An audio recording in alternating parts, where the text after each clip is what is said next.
Chaos. How's it going, everyone? How's it going? Hope you got your coffee this morning. It's gonna be a long live stream. UN, yeah, we got Trump coming out to the UN to speak this morning. 9:50 is the target. So we got about a half hour till that occurs.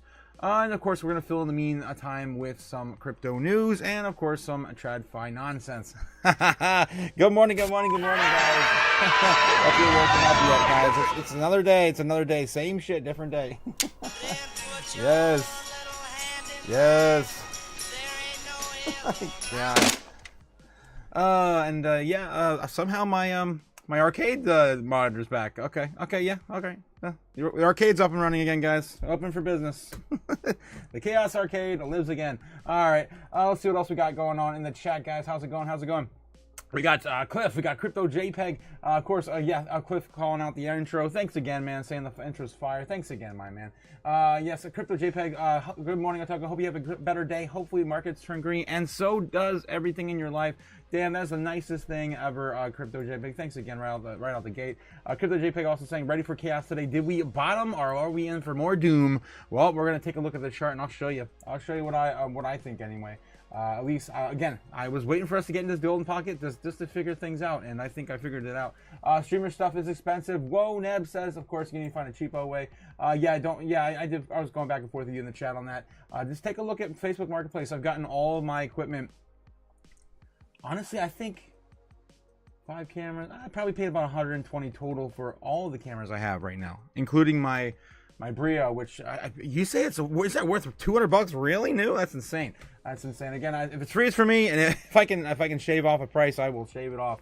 So take a look at Facebook Marketplace if you're after one of these cameras. That's just what I use. Again, I get by with it. My ambiance and everything, it works with it. So miles may vary, right? Gamma Goddess also here this morning. Good morning, Gamma. We love you, Gamma. Good morning. Are you guys ready? It's gonna be a wild day. Grand Rising Otaku and Chaos family. Let's get this money, says Gamma. Let's get this money. Yeah, anything could happen. Anything could happen today. I mean, we got the two most powerful people in the world, probably literally, Trump and Powell speaking in the same day. It's gonna be nuts. Yeah, we got coffee. Yes, easy handing out coffee. I'm ready, guys. I'm ready. I may have to make another coffee. I don't know how long this is gonna last. I'm running out of coffee too, so I gotta probably go get some. And I think Tola has bought me enough coffee. Yes, hi everyone. Good morning. Much love. Have a great day. Thanks again, Joy. You too as well. Happy, Joy. J Money in the house. Yes. Good morning, everyone. Good morning, J Money. Of course, we got Bulbasaur in the chat, guys. Yeah, dipping their balls into my golden pocket. Says Nebula Nerd. All right, Jesus. What are you, stupid? Oh, jeez. Let's get into it, guys. Let's get into it. All right, this morning we're sitting basically on 113,000, basically flat, within $1 or $2, $4. Who's counting? $3.50.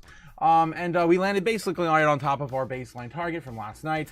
Again, just calling for more baseline, maybe a little bit lower. But anyway, what we saw yesterday was pretty much the deciding factor what was going to happen here. We saw a giant wick down to 111.7, basically 112 flat, right? 111.7. It wicked back up, and we haven't really fallen down there. We tried to retest one more time, so we already know where the bottom basically is at the current moment. Anything could change, of course. We could get some super bear like super bear like moves that could push us even further to retest even the bottom of the pocket, but it hasn't occurred yet. Yeah, we started shipping back up over the last I don't know, 6 or 7 hours, and then yeah, that's pretty much where we are right now. So yeah, we'll have to wait and see what happens this morning. 9:50, like I said, about 20 minutes now. Yeah, we're gonna have Trump speak at the UN in New York, and then we're gonna have Jerome Powell at 12:35. So we're probably, hopefully, we have time to take a break. I do want to get a run in. A jog in before Powell speaks. So that's the plan for the day. That's the agenda, and let's see what's going on with Talking Heads this morning. They are going to have an analyst on. I did hear before we already got them. Yeah, they already got her on. She believes that we'd be in a recession now officially if it weren't for Nvidia and AI. And that type of spend has historically been a limiting factor on new technologies. I mean, even AI itself is not really that that new of technology. It took us 50, 75 years to get the compute power to really make it work. It is possible that not only the spend, but the energy capacity to fuel AI could be a limiting factor in its proliferation globally over the next couple of years. But because it has become, and this is the second thing I think is really important, because it has become a matter of economic and national security, I don't think it's only the private sector that's going to be playing a role here. In fact, the public sector has been enormously important in crowding in the private sector on this theme. And it's one of the reasons why I don't think that governments are going to be able to cut back on spending. This is just too important to their vision of the path of the future. There's no way we can cut back on spending. We've learned that. Lauren Goodwin, just give me flashbacks, though, to 1999. Cisco, laying fiber. It's all seems so familiar. It does. Wait, I want to be clear, that wasn't a Ponzi scheme, and neither is this. But I don't think that. Just want to be abundantly clear. Oh, really? We're going to come back with more from Lauren. Quick check on futures ahead of the opening bell. Wink, wink, Looking nudge, at a nudge. relatively flat trade in equities. Russell? All right, let's take a look at some of the headlines while they go on break real quick. Let's see what's going on with the CNBC, Fox Business, all the things, guys. All the things we cover every day. Fox Business saying, what's ABC's financial fallout for pulling Jimmy Kimmel? We don't care. But yeah, he's back. He's back again. Google vows to reinstate banned YouTube accounts censored for political speech. Really? So now we can be a little less wary about the words we say now on YouTube? That would be amazing. Okay, I don't know if I believe it. Chairman of the very important House Judiciary Committee, Jim Jordan, is with us. I don't know what the hell your colleagues are talking about. All behind him. Going. They're talking about free speech against Britain. Yeah. So free speech against Britain, of course, what's been happening over there. I keep seeing new videos pop up all the time. I just watched a video the other day of the police getting in a woman's house, taking her daughter's cell phone from her, actually going into the house without her permission, taking her cell phone. It was insane. It's insane what's going on over there. And Trump did mention it while in his trip over there, and he said, "Well, what's going on over there?" And he sidestepped the whole entire thing. I mean, the Prime Minister of the UK or the President, whatever the hell they call him over there. It's ridiculous. What's happening overseas. And if that comes to America, guys, this is why we need to stand up against government, right? This is why we have, of course, our guns. All right, moving on. What's at stake amid calls for the U.S. to leave the United Nations? What? Trump at United Nations, U.S. funding cuts, Gaza war, and global shutdowns. Trump is going to be, of course, speaking at the UN today. We got 20 minutes, but I didn't know that the narrative was to leave the United Nations. World leaders address the wars in Ukraine and Israel, threaten U.S. funding cuts and other global shutdowns this week. Over 150 heads of state will take the podium in New York. Damn it, dude. This is going to be a long-ass day. We'll see how long Trump is going to be up there for, but 150 heads of state, Jesus, will take the podium. During a general debate, the United Nations says President Donald Trump will speak at the UNGA debate around 9:50. That's what we're saying. He is expected to provide a tough address on what it perceives as globalism, failures, and his view on the American strength abroad. And people are saying, the rumors are saying that he's going to be mentioning crypto or Bitcoin today. The president is then scheduled to meet with the UN Secretary General Antonio Guterres after his speech, as well as leaders from Ukraine, Argentina, and the European Union. Trump will also engage in multilateral meetings between the Middle Eastern and geographical relevant nations, including Qatar, Saudi Arabia, Turkey, Pakistan, Egypt, and the United Arab Emirates and Jordan, where the issue is peace in Gaza and ending Israel's military operations are expected to be major points of concern. And we already know that he's in very good, I guess, demeanor with those countries, right? He's in a very good place with those countries, as he just did the tour of the Middle East not that long ago, it was like 3 months ago. UN pays about 22% of the UN's budget, yet critics say it's a little in return. It gets little in return, arguing the body is dominated by the non-democracies, hostile to American interests, and fixated on condemning Israel. President Donald Trump told reporters in February that the UN has got a great potential, but they got to get their act together. It's not being well run, and they're not doing the job. All right, that's the current stance on that. Before we lead into that, in about 20 minutes, guys, 20 minutes, he's going to be up there talking. So, of course, we're going to be tracking that. Let's see what the headlines are on CNBC, and then check it back in with you guys in the chat.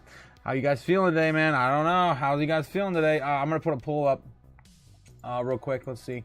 We're gonna do will Donald Trump speak about crypto or Bitcoin?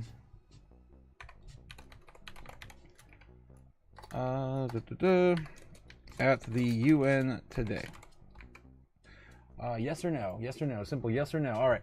We'll check in with you guys here in a second. All right. Let's see what else we got here on CNBC. We've got Chicago Fed President Goolsbee says that the officials have to be careful not to get too aggressive with rate cuts. Really? Altman Huang and the last minute negotiations that sealed off the $100 billion OpenAI NVIDIA deal. What else we have here? Anything juicy? Amazon faces off against FTC over deceptive Prime program. Yeah, looks like there might be some pushback on that, guys. You haven't been following that. We've been kind of mentioning it back and forth as it's been brought up. They're taking away their what was it? Their included family plan, right?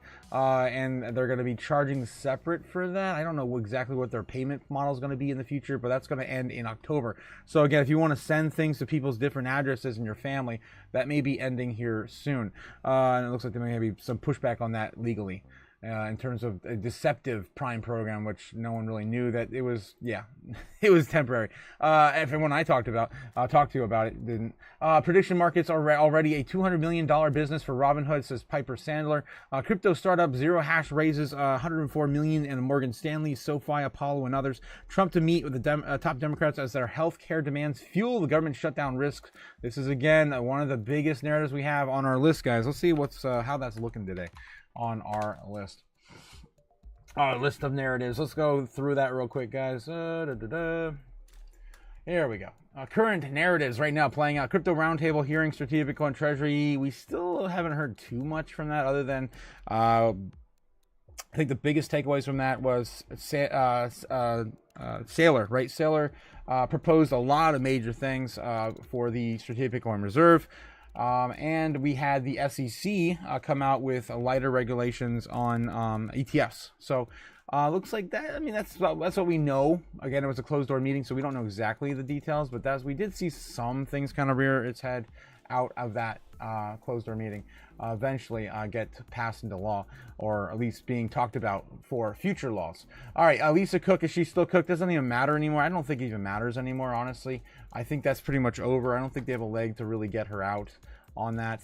Friday ETS, but we're still waiting for the verdict. I think she's still going to be serving either way during this time. Friday ETS for XRP, those already launched last week. And you already seen the aftermath. Again, guys, I think like the rest of the crypto ETFs, about 2 weeks of down, and then start to go crazy up. Is more than likely going to happen for XRP and Doge. TikTok, yeah, the President Xi meeting with Trump still happening, but this is already over. The last meeting's already over, and the next one's going to be in October, and we have that on the lineup already. So we're just going to add this little thing there because that's kind of a new breaking thing that he's going to be meeting them on and talking about. But the main deal was, of course, to talk about tariffs. That's, of course, in October. Where the hell is that? Did I delete it? Why would I delete that? Damn it! Did I really delete it? I must have been too excited for that last phone call, because he said he didn't want to get on a plane. I'm just going to add that back. All right, crypto we have here. I didn't want that. No, I wanted the thing. Oh my God, I'm jumping around. This is how things get lost. All right, President Xi meeting, yes, and that's going to be October, in the middle of October, I think. All right, okay, all right. So we have India, China, Russia tariffs. Oh my, we still don't have any idea what's going on with those. Fear of government shutdown the 30th. That's the most looming one right now, and we're of course going to put that to the top. Yeah, and our lawmakers, guys, are only going to have like 1 week to do it, and half a week to do it. I mean, they're on break right now, guys, for some holiday I never even heard of. And they're going to be back next week. And they're going to have, what, 3 days? Come on. They're not going to pass nothing in 3 days. Yeah, this is ridiculous, guys. Ridiculous.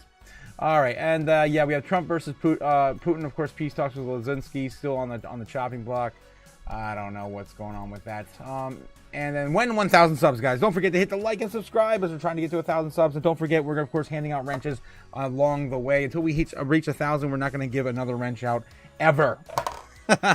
It's a testament of faith, and of course, to who will last and stand the test of time, and a show that you guys are an OG, man. 100%. This is the way of my channel. all right. So let me know in the chat if you guys did subscribe. We'll give you a wrench before we're only 75 away. It's insane. We're almost there. We're so close. So close. Look how high the flames are. We're almost there. All right, guys, let's get back to it. See what else we got, and check in with Bloomberg real quick. Make sure we didn't miss anything happening. Not quite yet. They're still talking. Still catching up. All right. Okay, so let's dive back and see anything else in the headlines here today.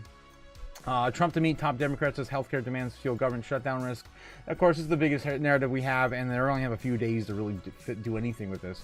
President Donald Trump meeting with. See if there's something going on, man. Oh yeah, we're good. Okay. I was worried there for a second. Again, guys, we got 29 people watching right now. Don't forget to hit the likes. Of course, get the likes up to the watchers. I would appreciate that. Thank you very much. As the resolution between the two parties still appears to far away, Democrats hold firm on their health care demands. Guys, we only need 7 Democrats to capitulate, and then we are good. President Donald Trump will meet the two top Democrats in Congress sometime this week. The federal government heads towards a possible shutdown. A person familiar with the meeting told CNBC. Trump's meeting with the Senate Minority Leader Chuck Schumer and House Minority Leader Hakeem Jeffries both told New Yorkers would come just days before the September 30th deadline for the Congress to pass a funding resolution that would keep the government open. Prospects for such a deal as of now look dim as Democrats hold a firm demands, and any resolution including an extension of the Affordable Care Act is enhanced tax credits. These credits will be used to lower the cost of health insurance plans issued by Obamacare on marketplaces are currently set to expire at the end of 2025. Republicans appear unwilling to appease to the Democrats' demands. Schumer and the Weekend repeatedly urged Trump to meet with him and Jeffries to try and negotiate to end the stalemate. I hope we pray that Trump will sit down and with us and negotiate a bipartisan bill. Schumer said Sunday on CNN's State of the Union. Okay, all right. So that's what we got going on here. SP 500 is a little changed after a 3-day win streak. It's I guess breaking now. It's not very much breaking. It's pretty much doing nothing. All right, stock futures are a little changed after a 3-day win streak. Secret Service dismantles telecom threat around UN capable of crippling cell service in New York City. Jesus. Okay.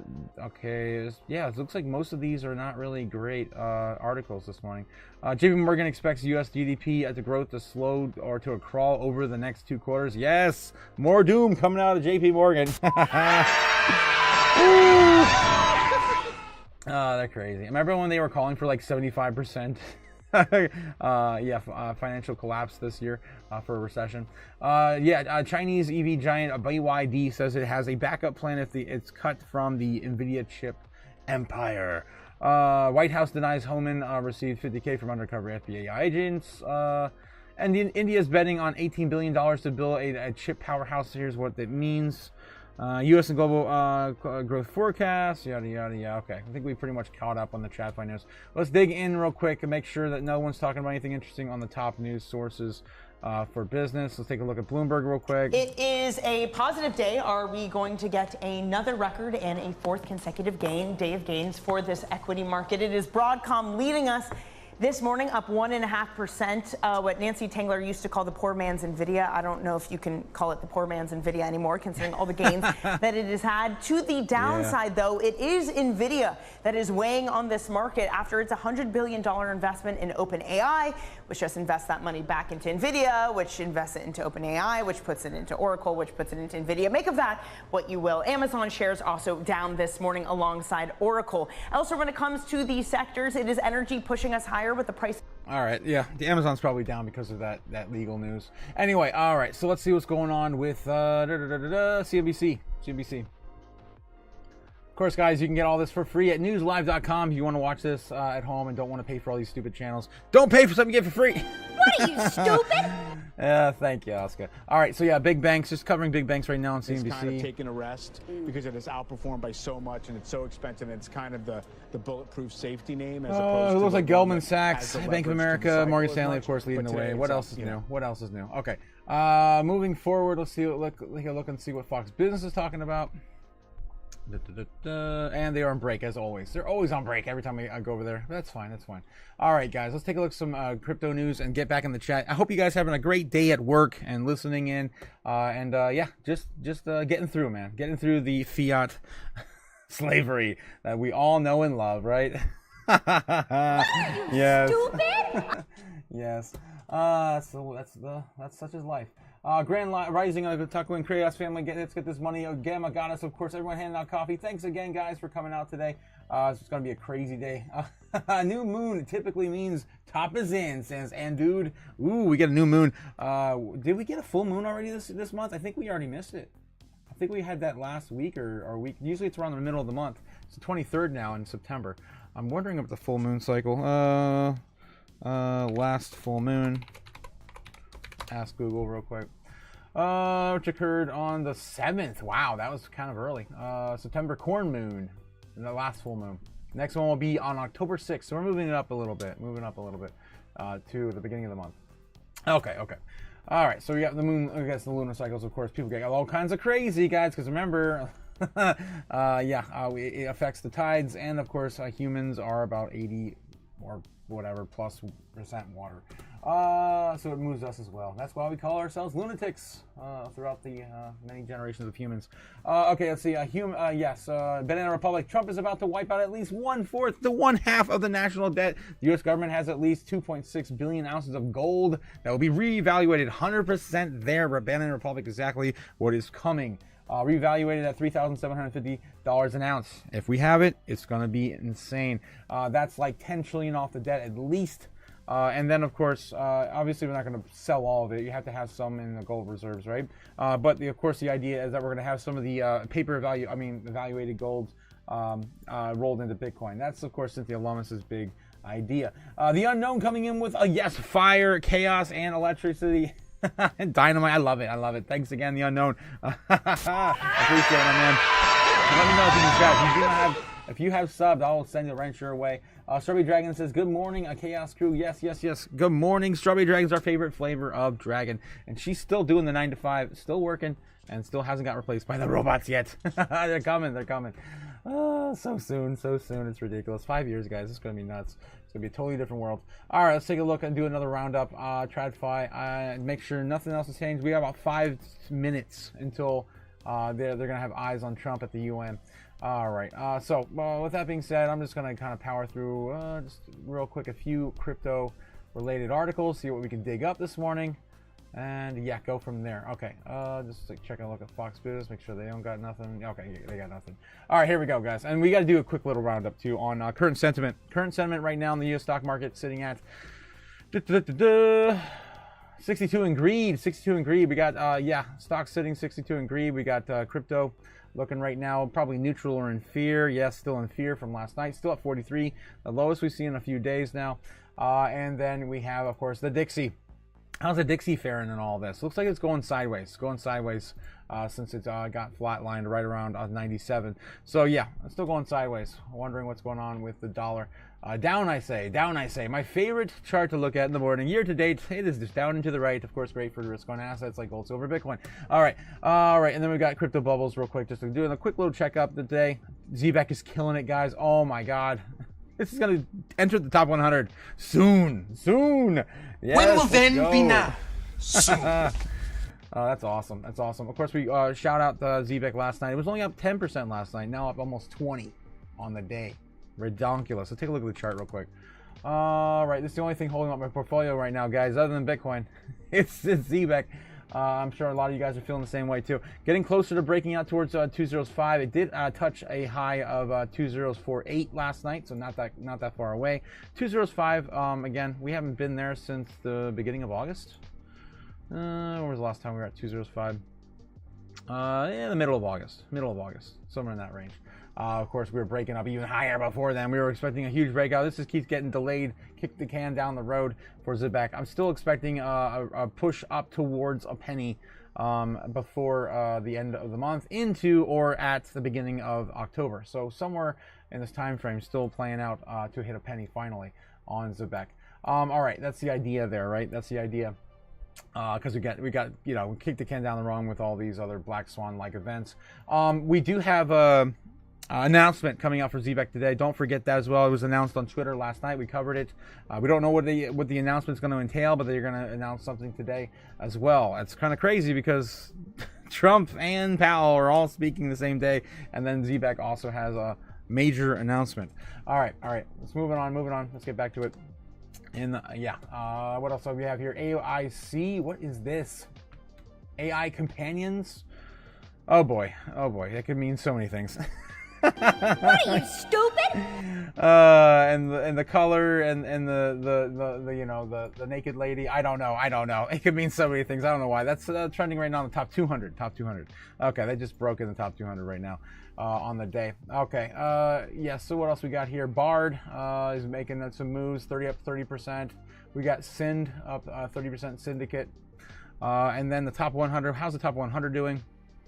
We got Aster still moving up 26%. AVAX still up 9% on the day. APX up almost 20% on the day. MYX 13%. Some other ones, of course, under or over around 10%. Okay, all right. So all in that, it looks like a big cryptos are starting to move up at least positive percent on average today on the top 100 and 200. Not too bad, guys. All right, we got to head on over there. It's about 3 minutes until the big man talks, 2 minutes, something like that. I'm going to try to find one article real quick. Let's go take a look at Cointelegraph. Kazakhstan launches EVO stablecoin with Solana and MasterCard. XRP ETF pump. Disappointment. I told you guys it was going to do that. I mean, this is how all the ETFs happen for crypto. They all have about 2 weeks, 2 weeks to 2 months. Ethereum took 2 months to either recover or do something. Usually it's about 2 weeks on average with all the other. And then, of course, they just go back to either trading towards the upside or just kind of maybe getting some bigger gains right afterwards. Bitcoin price 3.4 million by 2028 now, says Arthur Hayes. Doesn't think so. Okay, I was going to say, that's going to be crazy, man. 2028, we're still looking at around 1 million, maybe. 2030 is the big goalpost for definitely at 1 million for Bitcoin. So Arthur Hayes, of course, one of the bigger names in our space, the founder of BitGet, right? I think it's BitGet. Bitcoin will be marked higher by 2028, it says Arthur Hayes, but 3.4 million per coin is too bullish. I 100% agree with that. Arthur Hayes sees that Bitcoin's price markedly higher. U.S. money printing under the President Donald Trump's administration will be what launches Bitcoin into the stratosphere in just 3 years. Hayes said Trump aims to preserve the fruits of his labor, and yada yada yada. Okay, and therefore I proclaim the extreme confidence regarding money printing. These crackers aren't playing. Oh, dude, I love Arthur, man. He's so funny. he never pulls any punches. To do this, Trump needs to, of course, gain sway over the Federal Reserve. He may hopefully replace the Federal Reserve with the external. I don't know, man. IRS, ERS, whatever, with the IRS, and then of course just eliminating the Federal Reserve. We don't need it. It's neither a federal entity or a reserve. So going in. So I think Bitcoin will rise to 3.4 million by 2028. No, but I believe the number will be markedly higher than 115. And of course, if you guys follow my channel, and I've showed you all the future predictions with all of our analysts and investors. Arthur Hayes is pretty much calling for $1 million by 2028 or 26 even. I think his original was 26. I think he backed out of that though. I don't know. We'll dive into that some other time. All right, let's take a look and see what's going on, Bloomberg guys. We're probably already setting up for Trump right now. Any minute, any second. I mean, it's literally 9:50 right now. Eastern Standard Time. Everything happens, of course, in Eastern Standard Time. Let's get back here, see what else is going on in the chat here. Nibbler says, what software do you use for the stream itself, and do you use a deck to control obviously the sounds and all stuff? Yes. I have a lot of I still have to set this one up. I have a lot of stream decks. I've got and you can find those on eBay really cheap too. I always get them used. I have like one of each. And then you can get I use OBS. I like the the freedom to do whatever I want on OBS. It's an open platform, obviously, like all the other open broadcasting platforms, but OBS allows me to do all the creative stuff I know and love, right? I played around with all of them. Streamlabs is great too, but Streamlabs is pretty much as straightforward and more professional. I mean, you can make OBS as professional as you want to. I like the complete chaos on my channel. Tight. Yes. All right. Yes. Yeah. We love the Fed. Says Easy. You stop it. You stop it. You just teasing me. Stupid. Teasing me. Good morning, guys. Good morning, Quint. How's it going, Quint? How's it going? Good morning. Good morning. We're waiting for Trump to get out there on the podium at the UN. Yeah, right now. Should be within the next 30 seconds or so. It's already 9:51. We're live on Bloomberg. Let's take a look and see what else is going on in some other news sources. There's Fox Business. I'm not sure if they're even going to cover that. They should cover it. Bloomberg always covers the big name, anything with Trump. Soon President Trump to address the UN General Assembly. This is, of course, breaking on CNN, NBC. Yeah. I imagine. And there's President Lulu, as we said, who traditionally speaks before the President of the United States. Meantime, on the heels of that data, Dow's up 280, 5 points away from 6,700 S&P. Don't go anywhere. Damn. Breaking. Well, we're waiting for that to get set up. Let's take a look over. Yeah, they're still speaking there. All right, so I guess Tyler Kendall's covering it, and yeah, he's not really even being covered by the news. All right, let's take a look and see what's going on here. PIMCO, a global leader in active fixed income. Oh yeah, gold. Oh, so you corporate types are rock stars? Well, that's as ridiculous as... Yeah, I need no volume on that stuff. Okay, yeah, I want to take a look at gold real quick, guys. Gold is sitting at $3,772 an ounce, the highest ever. Just hit another all-time high on gold. Silver also too, breaking out, sitting at $44. The highest it ever had was $44.4. Here recently, it did hit a higher, almost the previous high, like years ago. Back in 2011. High of almost $50, $49.7, $49.6, something like that there on silver. All right, again, we're just kind of watching that as fear continues, uncertainty, yada. All right, and why can't I find just the traditional gold ticker? Let me get this. Gold wealth, gold business, gold futures, gold. I love gold. Stocks, futures, forex, economy, options, forex, funds, stocks. All I don't know, man. Gold index. Sure, why not? We'll take a look. Yeah, I don't know what the hell I'm looking at there. This is why I just follow digital gold. All right, screw it. All right, it still works. Okay. We're looking at Bitcoin. Of course, speaking of real digital gold. $113,000, still hanging on right there, about $50, give or take, from 113,000. We're still waiting for them to come back from break, all of them. I guess we can jump over here. Trump should be out there any second, so let's take a look and see what's going on. This morning was really about government funding. We'll see if that makes its way into the conversation. The president saying that he doesn't think it's worth his time to meet with Democratic leaders. We had been reporting that there was going to be a meeting on Thursday between President Trump and congressional leaders, including Democratic leader Hakeem Jeffries and Senate Minority Leader Chuck Schumer. They got to pass something or we're screwed, guys. Fund the government. They're up against that October 1st deadline. A measure just failed in the U.S. Senate that would have kept the government open at least for a short time till November 21st. But at this point, Matt and Danny, there seems to be some pretty a wide area for them to overcome here. Democrats are pushing for some changes, particularly when it comes to health care, also Obamacare subsidies that are set to expire. But they want to see a rollback from some of those changes that were made to Medicaid under the One Big Beautiful Bill. It's hard to see that Republicans are going to compromise on anything that has to do with the president's signature legislation. And Tyler, as you're speaking, so too is Lula from Brazil saying attacks on sovereignty are becoming the rule, that arbitrary sanctions are becoming the rule. Hard not to see those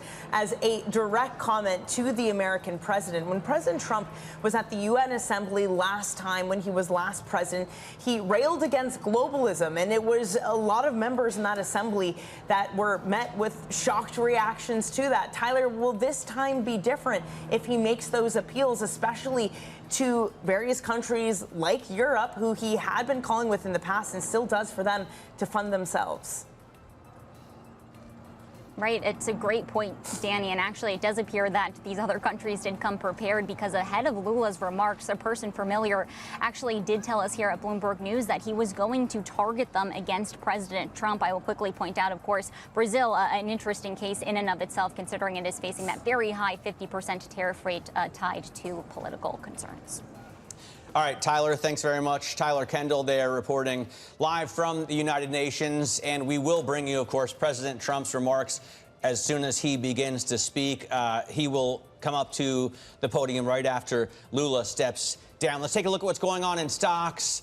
This morning we saw a pretty flat market, and it remains flat in the live trade. 66.95, the level on the S&P 500. The NASDAQ losing about 0.25%. Danny walked you through some of those AI companies that were down. The Russell 2000, though, powering higher, 0.9% after we got remarks out from Mickey Bowman saying that the Fed risks being behind the curve and needs to cut further, adding to the Stephen Myron remarks that we really need looser fiscal policy. And a lot of people would be happy with this market. We have hit record high after record high, but it's been driven by tech.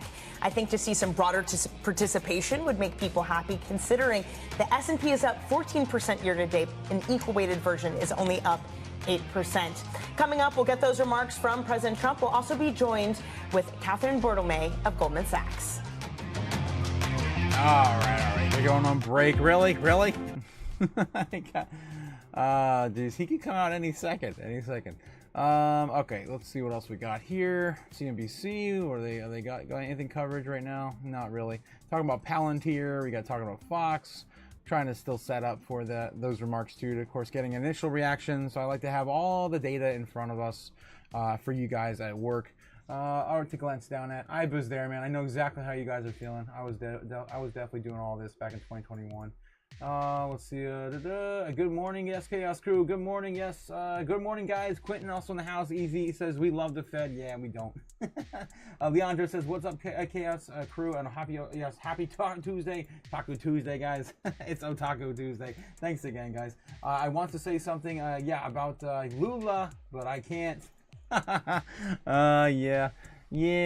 I mean, you can only say so much. According to CNBC this morning, they could be pushing back. They could be pushing back on the political, censorship on Google, on YouTube, right? So Google's under the fire for that right now. Let's get back over on Bloomberg. Make sure we don't come back. And I'm going to continue to set up for this move, of course. So I usually like to have Bitcoin up here. I like to have, of course, some of the crypto bubbles up there, at least the top 100, just so we can see some big bubbles popping. And then, of course, the Dixie. Yeah, the Dixie. And it all depends on how much room they give me to work with, too. That's usually my go-tos, those three there. Sometimes I like to also pull up crypto total market cap, because we've seen that pop as well with, the likes of Fed Jerome Powell and Trump speaking. So right now, how is CoinMarketCap going right now? Let's see. Oh, come on. We'll keep clicking on the wrong blue thing. Here we go. So total market cap right now looking at 3.9. So we're coming back up slowly. Not too bad. Almost back to 4 trillion. Fear and greed sitting in neutral. How is that neutral? Okay, it's underneath. I don't know. CoinMarketCap has a different fear and greed meter. 40 is neutral for them. That's weird. 43 is fear for CoinTree. That's weird. All right. What else we got here? Total market cap. Yes. So I'll take a look at here. Yes, sitting at 3.9 trillion right now. Looks like it's found its bottom. Ready for another leg up. Could create a cup and handle here in the next hour or two. After most of the two world's largest, strongest, or most powerful people speak, right? We're going to have Trump speak here in a minute, probably around 10 o'clock. And then we're going to have Fed Jerome Powell speak at 12:35. So we're going to have hopefully have a break in between, because I really was hoping to get a run in. We'll have to wait and see. Maybe I won't be able to run until 1 or two. Oh, geez. Depends on how fast Trump gets this out. Again, guys, we have about 40 people watching the live stream right now. Please don't forget to hit the like and subscribe and support the channel. I would appreciate that. For sure, trying to get to 1,000 subs before the bull run, guys. And hand out wrenches as we go along. Let me know in the chat if you guys haven't got your wrench yet. And, of course, I'll send it your way if you have subscribed. Again, keeping track of all of the OGs in the channel. And we're also doing a giveaway to the wrenches. So if you have a wrench, we're going to do a giveaway at the end of our journey to 1,000, which right now we're only it's about to update right now, 75 away. Yes, 925 right now on the ticker. That's insane. All right, guys. Yes, Bloomberg coming back here. See what Paul Swing has to say. Let's just get a phone call out of nowhere. Okay. All right. Let's see what he has to say real quick. We'll bring that to you, of course.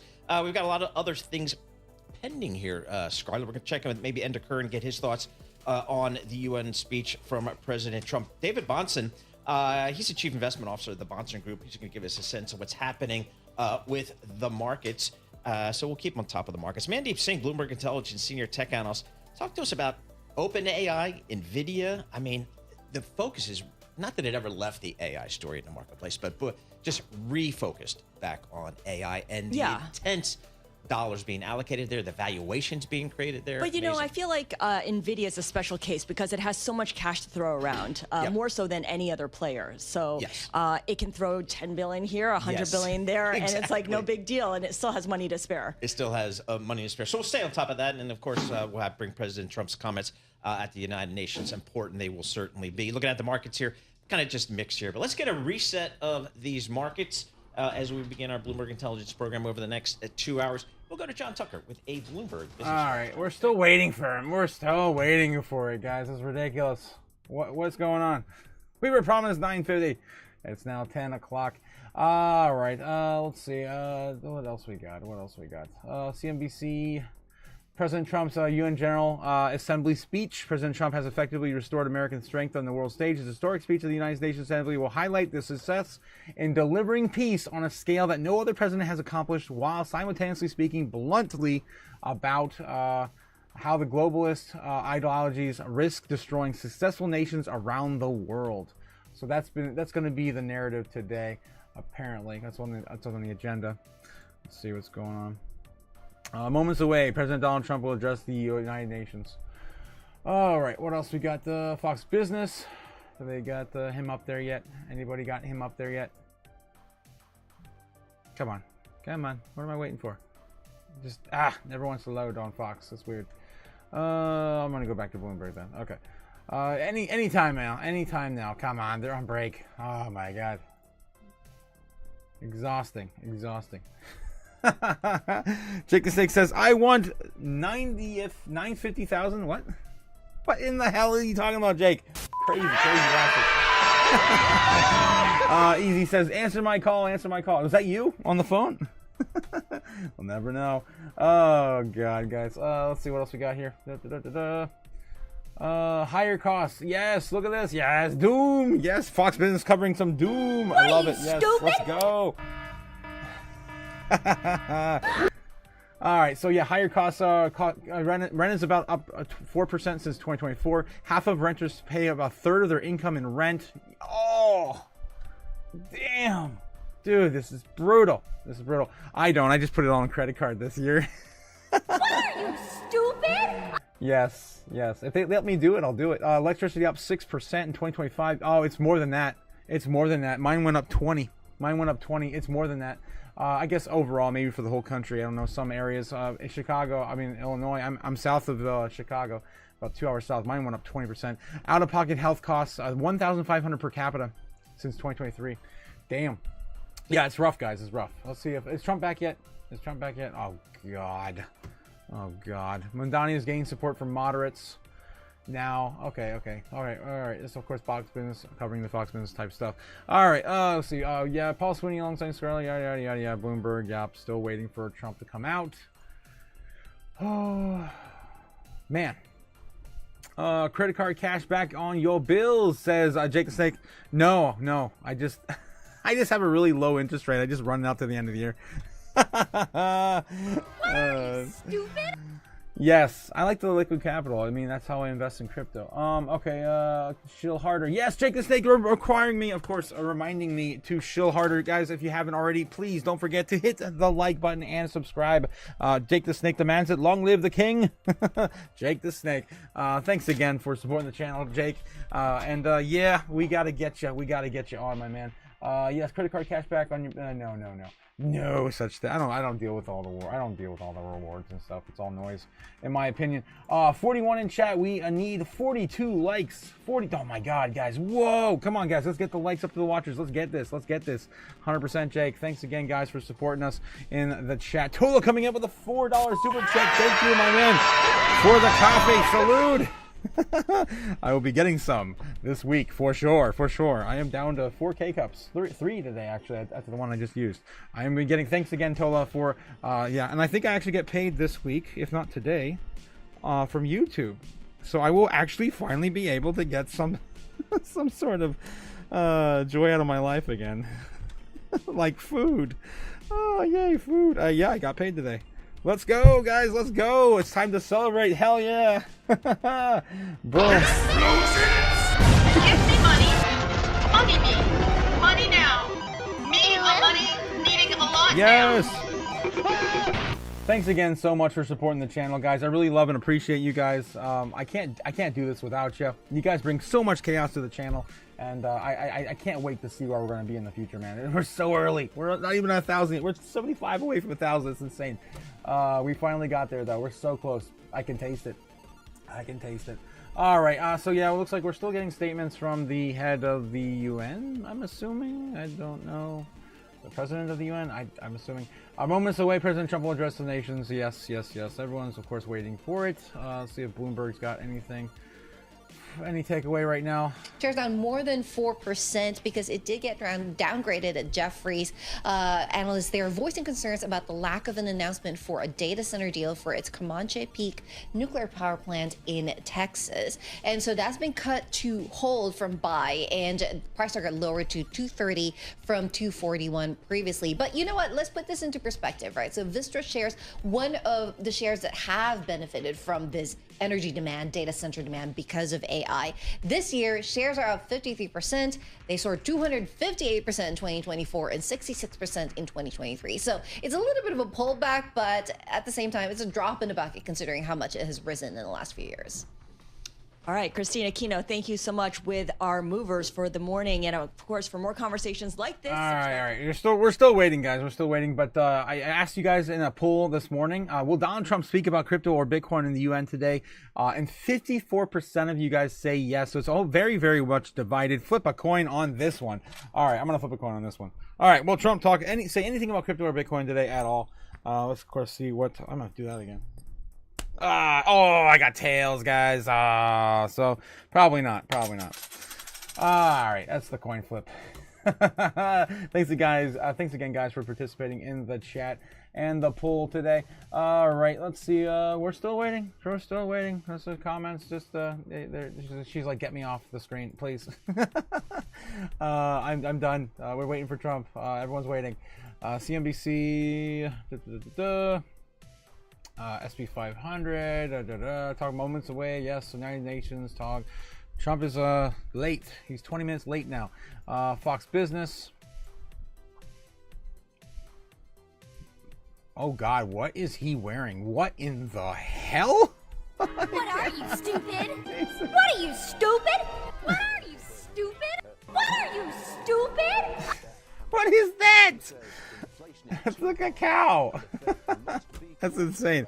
I mean, what am I to judge? I'm an eccentric, crazy person too.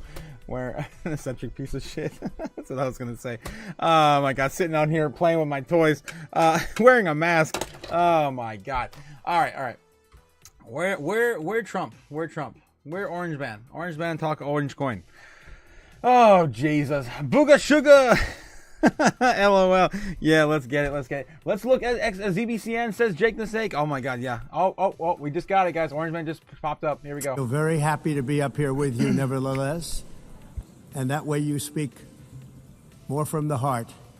I can only say that whoever's operating this teleprompter is in big trouble. Oh boy, oh boy.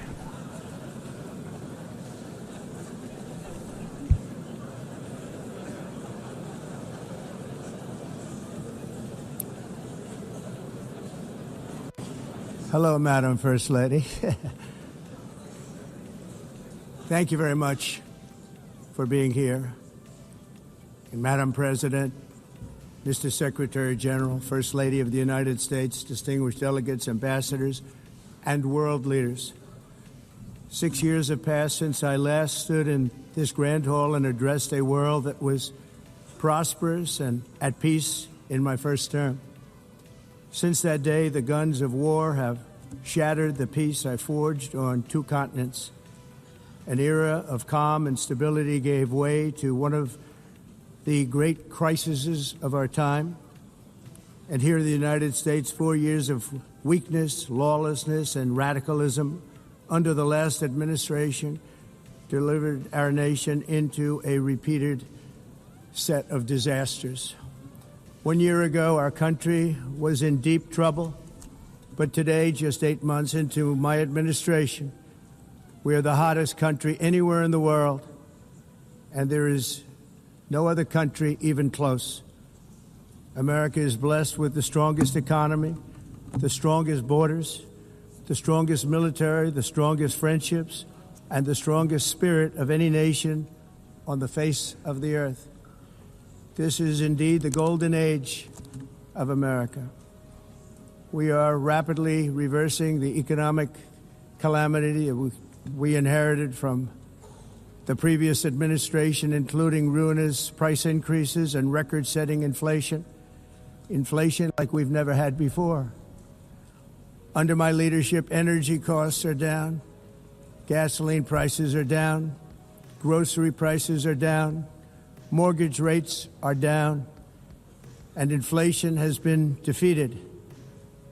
The only thing that's up is the stock market, which just hit a record high. In fact, it hit a record high 48 times in the last short period of time. Growth is surging, manufacturing is booming. The stock market, as I said, is doing better than it's ever done. And all of you in this room benefit by that. Almost everybody. And importantly, workers' wages are rising at the fastest pace in more than 60 years. And that's what it's all about, isn't it? In 4 years of President Biden, we had less than $1 trillion of new investment into the United States. In just 8 months since I took office, we have secured commitments and money already paid for $17 trillion.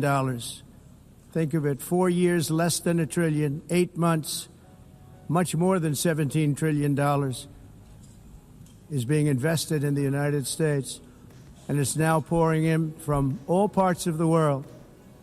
We've implemented the largest tax cuts in American history and the largest regulation cuts in American history, making this once and again the best country on earth to do business. And many of the people in this room are investing in America, and it's turned out to be an awfully good investment during this 8-month period. In my first term, I built the greatest economy in the history of the world. We had the best economy ever, history of the world. And I'm doing the same thing again, but this time it's actually much bigger and even better. The numbers far surpass my record-setting first term. On our southern border, we have successfully repelled a colossal invasion. And for the last 4 months, and that's 4 months in a row, the number of illegal aliens admitted and entering our country has been 0. Hard to believe, because if you look back just a year ago, it was millions and millions of people pouring in from all over the world, from prisons, from mental institutions, drug dealers. All over the world they came. They just poured into our country with the ridiculous open border policy of the Biden administration. Our message is very simple. If you come illegally into the United States, you're going to jail or you're going back to where you came from or perhaps even further than that. You know what that means. I want to thank the country of El Salvador for the successful and professional job they've done in receiving and jailing so many criminals that entered our country. And it was under the previous administration that the number became record-setting, and they're all being taken out. We have no choice. And other countries have no choice because other countries are in the exact same situation with immigration. It's destroying your country, and you have to do something about it.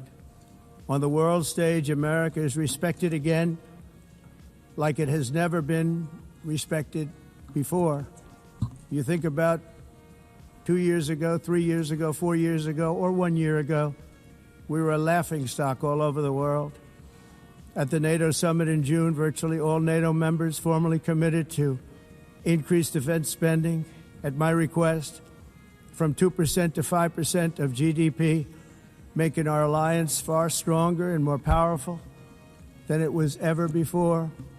In May, I traveled to the Middle East to visit my friends and rebuild our partnerships in the Gulf, and those valued relationships with Saudi Arabia, Qatar, and the UAE and other countries are now, I believe, closer than ever before.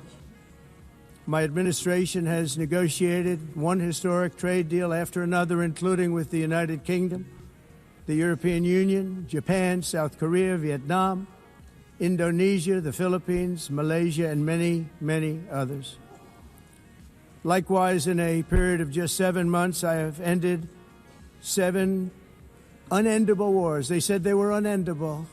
You're never going to get them solved. Some were going for 31 years, 2 of them, 31, think of it, 31 years. One was 36 years. One was 28 years.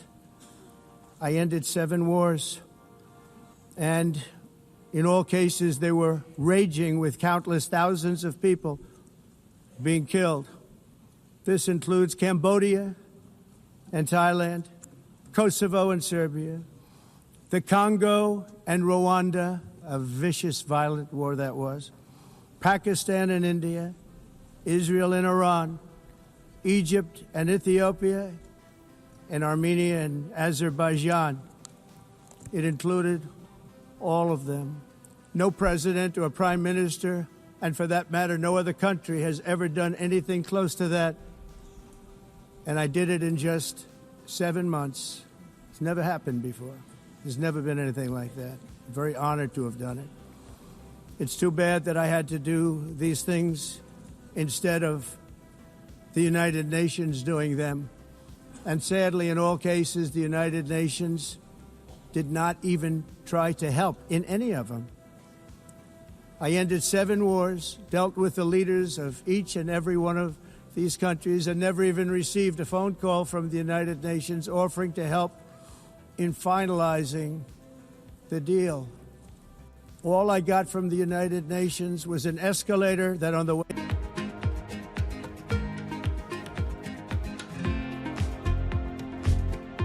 Did they really just go to break on the President of the United States? Are you kidding me? Oh, wow, they did. Wow. That's so sad, Bloomberg. So Iran, sad. Egypt wow. And Ethiopia and Armenia and Azerbaijan. It included all of them. No president or prime minister. They're screwed, man. And for I'm going to wait for them to come back in Bloomberg. The audio is better over there, but yeah, we got it. 7 months. It's never happened before. There's never been anything like that. I'm very honored to have done it. It's too bad that I had to do these things instead of the United Nations doing them. And sadly, in all cases, the United Nations did not even try to help in any of them. I ended 7 wars, dealt with the leaders of each and every one of these countries, and never even received a phone call from the United Nations offering to help in finalizing the deal. All I got from the United Nations was an escalator that on the way up stopped right in the middle. If the First And Lady empty wasn't words in don't great shape, solve she would have war. fallen. The only She's thing in that great solves shape. war and wars is action. Now, after ending all of these wars and also earlier negotiating the Abraham Accords, which is this. What the hell? See, you can't even share CNN. That sucks, guys. We got freaking baited by Bloomberg. They threw us out into a break. It's ridiculous. Let's see if I can find it where I can actually stream it on YouTube. This is crazy. I cannot believe we got baited with that. All right, let's see. Okay, Trump. UN. Today Bloomberg. it's going to be a good one. I'm going to have Matt Hogan on, Trump, so you don't want to miss it. wow. My name is Paul Barron. Welcome back into I the love show. you, Paul, but what let's get the into hell? it. I do want to thank our sponsor, and that is Coinbase, where you guys can get into your crypto. Oh my God, guys! Here we go. Innovation Hopefully we and can show rebuilding of this very United Nations complex. I remember it so well. I said at the time that I would do it for $500 million, rebuilding everything. It would be beautiful. I used to talk about, I'm going to give you marble floors. They're going to give you terrazzo. I'm going to give you the best of everything. You're going to have mahogany walls. They're going to give you plastic. But they decided to go in another direction, which was much more expensive at the time, and which actually produced a far inferior product. And I realized that they did not know what they were doing when it came to construction, and that their building concepts were so wrong, and the product that they were proposing to build was so bad and so costly. It was going to cost them a fortune. And I said, and wait till you see the overruns. Well, I turned out to be right. They had massive cost overruns and spent between $2 and $4 billion on the building and did not even get the marble floors that I promised them. You walk on terrazzo. Do you notice that? As far as I'm concerned, frankly, looking at the building and getting stuck on the escalator, they still haven't finished the job. They still haven't finished. That was years ago. The project was so corrupt that Congress actually asked me to testify before them on the tremendous waste of money, because it turned out that they had no idea what it was, but they knew it was anywhere between $2 and $4 billion as opposed to $500 million with a guarantee. But they had no idea, and I said it cost much more than $5 billion. Unfortunately, many things in the United Nations are happening just like that, but on an even much bigger scale, much, much bigger. Very sad to see. Whether the UN can manage to play a productive role, I've come here today to offer the hand of American leadership and friendship to any nation in this assembly that is willing to join us in forging a safer, more prosperous world. And it's a world that we'll be much happier with. A dramatically better future is within our reach. But to get there, we must reject the failed approaches of the past and work together to confront some of the greatest threats in history. There is no more serious danger to our planet today than the most powerful and destructive weapons ever devised by man, of which the United States, as you know, has many. Just as I did in my first term, I've made containing these threats a top priority, starting with the nation of Iran. My position is very simple. The world's #1 sponsor of terror can never be allowed to possess the most dangerous weapon. That's why shortly after taking office, I sent the so-called Supreme Leader a letter making a generous offer. I extended a pledge of full cooperation in exchange for a suspension of Iran's nuclear program. The regime's answer was to continue their constant threats to their neighbors and U.S. interests throughout the region, and some great countries that are right nearby. Today, many of Iran's former military commanders, in fact, I can say almost all of them, are no longer with us. They're dead. And 3 months ago, in Operation Midnight Hammer, 7 American B-2 bombers dropped the 14 30,000-pound each bombs on Iran's key nuclear facilities, totally obliterating everything. No other country on earth could have done what we did. No other country has the equipment to do what we did. We have the greatest weapons on earth. We hate to use them. But we did something that for 22 years people wanted to do. With Iran's nuclear enrichment capacity demolished, I immediately brokered an end to the 12-day war, as it's called, between Israel and Iran, with both sides agreeing to fight no longer. As everyone knows, I have also been deeply engaged in seeking a ceasefire in Gaza. Have to get that done. Have to get it done. Unfortunately, Hamas has repeatedly rejected reasonable offers to make peace. We can't forget October 7th, can we? Now, as if to encourage continued conflict, some of this body is seeking to unilaterally recognize a Palestinian state. The rewards would be too great for Hamas terrorists for their atrocities. This would be a reward for these horrible atrocities, including October 7th, even while they refuse to release the hostages or accept a ceasefire. Instead of giving to Hamas and giving so much, because they've taken so much, this could have been solved so long ago. But instead of giving in to Hamas's ransom demands, those who want peace should be united with one message: release the hostages now. Just release the hostages now. Thank you.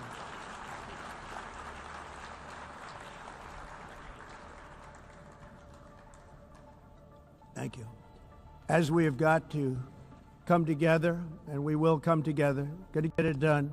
We have to stop the war in Gaza immediately. We have to stop it. We have to get it done. We have to negotiate. Immediately have to negotiate peace. We got to get the hostages back. We want all 20 back.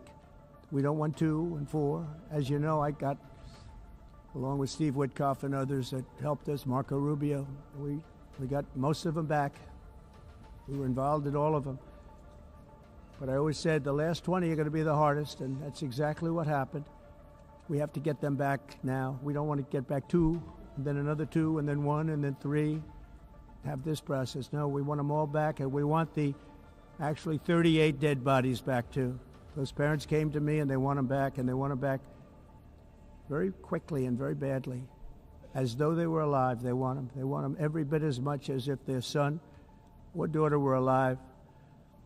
I've also been working relentlessly, stopping the killing in Ukraine. I thought that would be, of the 7 wars that I stopped, I thought that would be the easiest because of my relationship with President Putin, which had always been a good one. I thought that was going to be the easiest one. But you know, in war, you never know what's going to happen. There are always lots of surprises, both good and bad. Everyone thought Russia would win this war in 3 days. But it didn't work out that way. It was supposed to be just a quick little skirmish. It's not making Russia look good. It's making them look bad. No matter what happens from here on out, this was something that should have taken a matter of days, certainly less than a week. And they've been fighting for 3.5 years and killing anywhere from 5,000 to 7,000 young soldiers, mostly soldiers, on both sides, every single week, from 5,000 to 7,000 dead young people, and some in cities, much smaller numbers, where rockets are shot, where drones are dropped. This war would never have started if I were president. This was a war that should have never happened. It shows you what leadership is, what bad leadership can do to a country. Look what happened to the United States, and look where we are right now in just a short period of time. The only question now is how many more lives will be needlessly lost on both sides. China and India are the primary funders of the ongoing war by continuing to purchase Russian oil. But inexcusably, even NATO countries have not cut off much Russian energy and Russian energy products, which, as you know, I found out about 2 weeks ago, and I wasn't happy. Think of it. They're funding the war against themselves. Who the hell ever heard of that one?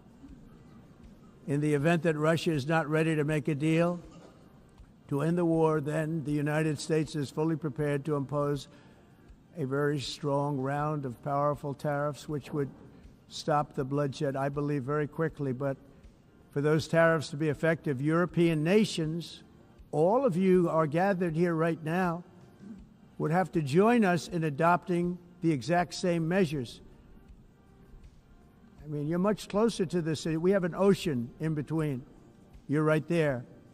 And Europe has to step it up. They can't be doing what they're doing. They're buying oil and gas from Russia while they're fighting Russia.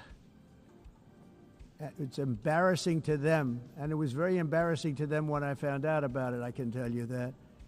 They have to immediately cease all energy purchases from Russia. Otherwise, we're all wasting a lot of time. So I'm ready to discuss this. We're going to discuss it today with the European nations, all gathered here. I'm sure they're thrilled to hear me speak about it, but that's the way it is. I like to speak my mind and speak the truth. As we seek to reduce the threat of dangerous weapons today, I'm also calling on every nation to join us in ending the development of biological weapons once and for all. And biological is terrible, and nuclear is even beyond, and we include nuclear in that.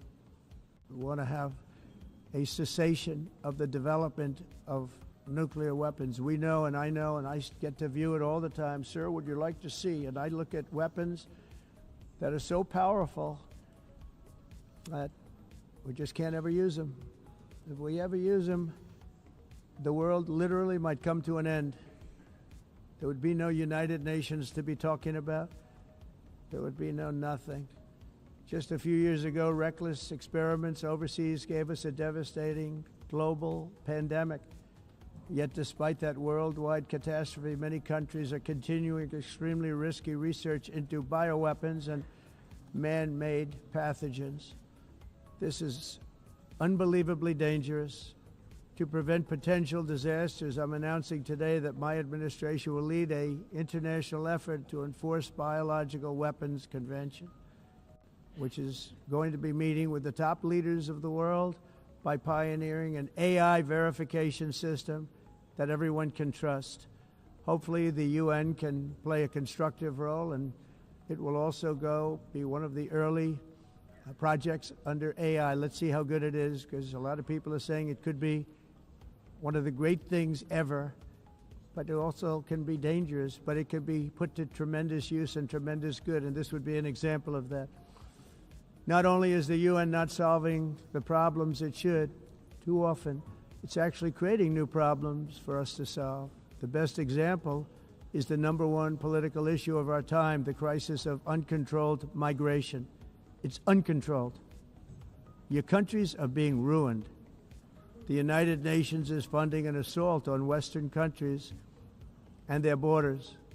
In 2024, the UN budgeted $372 million in cash assistance to support an estimated 624,000 migrants journeying into the United States. Think of that. The UN is supporting people that are illegally coming into the United States, and then we have to get them out. The UN also provided food, shelter, transportation, and debit cards to illegal aliens. Can you believe that? On the way to infiltrate our southern border. Millions of people came through that southern border. Just a year ago, millions and millions of people were pouring in, 25 million altogether over the 4 years of the incompetent Biden administration. And now we have it stopped, totally stopped. In fact, they're not even coming anymore because they know they can't get through. But what took place is totally unacceptable. The UN is supposed to stop invasions, not create them and not finance them.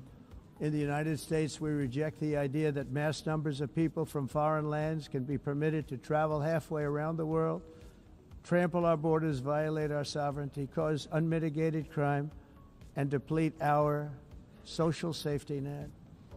We have reasserted that America belongs to the American people, and I encourage all countries to take their own stand in defense of their citizens as well. You have to do that because I see it. I'm not mentioning names. I see it, and I could call every single one of them out. You're destroying your countries. They're being destroyed. Europe is in serious trouble. They've been invaded by a force of illegal aliens like nobody's ever seen before. Illegal aliens are pouring into Europe. Nobody is ever, and nobody's doing anything to change it, to get them out. It's not sustainable. And because they choose to be politically correct, they're doing just absolutely nothing about it. And I have to say, I look at London, where you have a terrible mayor, terrible, terrible mayor, and it's been so changed, so changed. Now they want to go to Sharia law, but you're in a different country. You can't do that. Both the immigration and their suicidal energy ideas will be the death of Western Europe if something is not done immediately. This cannot be sustained. What makes the world so beautiful is that each country is unique. But to stay this way, every sovereign nation must have the right to control their own borders. You have the right to control your borders, as we do now, and to limit the sheer numbers of migrants entering their countries and paid for by the people of that nation that were there and that built that particular nation at the time. They put their blood, sweat, tears, money into that country, and now they're being ruined. Proud nations must be allowed to protect their communities and prevent their societies from being overwhelmed by people they have never seen before, with different customs, religions, with different everything. Where migrants have violated laws, lodged false asylum claims, or claimed refugee status for illegitimate reasons, they should, in many cases, be immediately sent home. And while we will always have a big heart for places and people that are struggling and truly compassionate, answers will be given. We have to solve the problem, and we have to solve it in their countries, not create new problems in our countries. And we are very helpful to a lot of countries that are just not able to send their people anymore. They used to send them to us in caravans of 25, 30,000 people each. These massive caravans of people pouring into our country, totally unchecked and unvetted. But not anymore. According to the Council of Europe, in 2024, almost 50% of inmates in German prisons were foreign nationals or migrants. In Austria, the number was 53% of the people in prisons were from places that weren't from where they are now. In Greece, the number was 54%, and in Switzerland, beautiful Switzerland, 72% of the people in prisons are from outside of Switzerland. When your prisons are filled with so-called asylum seekers who repaid kindness, and that's what they did, they repaid kindness with crime, it's time to end the failed experiment of open borders. You have to end it now. See, I can tell you. I'm really good at this stuff. Your countries are going to hell. In America, we've taken bold action to swiftly shut down uncontrolled migration. Once we started detaining and deporting everyone who crossed the border and removing illegal aliens from the United States, they simply stopped coming. They're not coming anymore. We're getting a lot of credit, but they're not coming anymore. This was a humanitarian act for all involved, because on the trips up, thousands of people a week were dying. Women were being raped. Nobody's ever seen anything like it. Raped, horribly beaten, raped. On the trip up, the journey up, it was a long walk. It was a long, arduous journey, indeed. And it was also a historic victory against human trafficking throughout the region. What we did was a victory, and we saved so many lives of people that wouldn't make the journey. That journey was loaded up with death. Loaded up with death.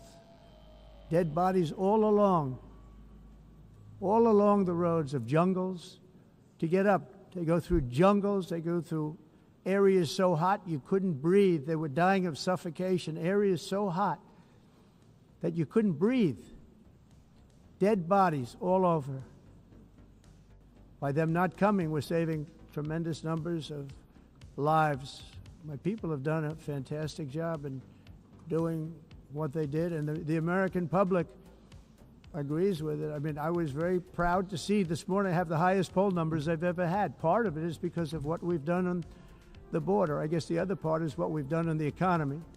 Joe Biden's policies empowered murderous gangs, human smugglers, child traffickers, drug cartels, and prisoners from all over the world.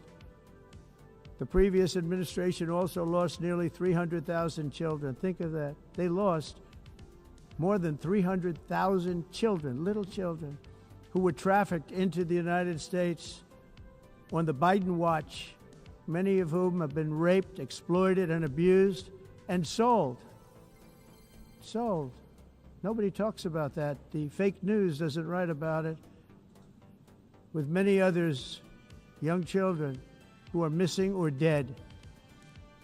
And we found a lot of these children, and we're sending them back, and we've been sending them back to their parents. They said, nobody knows who they are. They said, where do you come from? And they'll give us a country, and we'll find out, and we'll figure it out, and we'll bring them back to their homes. And the mother and father rush to the door, and there are tears in their eyes. They can't believe that they're seeing their son or daughter, their little son or daughter again. We've done almost 30,000 of them so far. Any system that results in the mass trafficking of children is inherently evil. Yet that is exactly what the globalist migration agenda has done, and it's what it's all about.